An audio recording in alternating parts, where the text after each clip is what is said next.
एक महल में घुसने के 4 दरवाजे होते हैं। पहले दरवाजे पर एक गाय बंधी होती है। ऊपर लिखा होता है कि जो गाय को लात मारेगा वो कभी प्रवेश कर सकता है। दूसरे दरवाजे के बाहर एक शराब की बोतल रखी होती है। लिखा होता है जो शराब पिएगा वही अंदर प्रवेश कर पाएगा। तीसरे दरवाजे पर मांस रखा होता है। लिखा होता है जो मांसाहार करेगा वो अंदर घुस पाएगा। चौथे दरवाजे पर एक वेश्या बैठी होती है। लिखा होता है जो वेश्या से संबंध बनाएगा वह इस द्वार से प्रवेश कर पाएगा। अब वहाँ एक सज्जन आ जाते हैं। उनको महल के अंदर जाना होता है। पहले द्वार पर देखते हैं, पढ़ते हैं कि जो गाय को लात मारेगा वो प्रवेश कर सकता है। वो सोचता है राम राम राम, मैं तो हिंदू हूँ, गाय तो हमारे लिए पूजनीय है, मैं तो ये पाप नहीं कर सकता हूँ।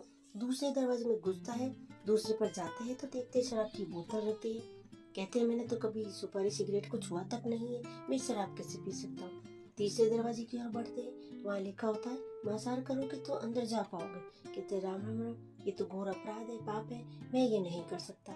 चौथे दरवाजे पर देखते हैं वेश्या बैठी होती है। लिखा होता है कि संबंध बनाना जरूरी है। अंदर जाने के लिए कहते हैं मैं इसे कैसे हाथ लगा सकता हूँ, मैं तो ब्रह्मचारी हूँ।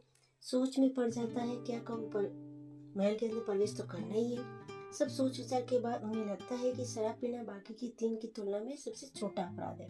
प्रायश्चित करके बाकी छोड़ूंगा। शराब के दरवाजे पर पहुंचकर शराब का सेवन कर लेते हैं।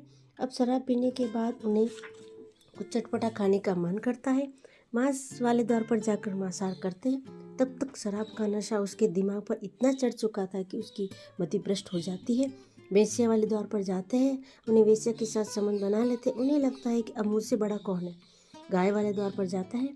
गाय को लात मारते हैं और महल के अंदर प्रवेश कर जाते हैं। एक शराब उनके बाकी तीन अपराध करा लेती है जो उनको जीवन में कभी नहीं करना चाहते थे।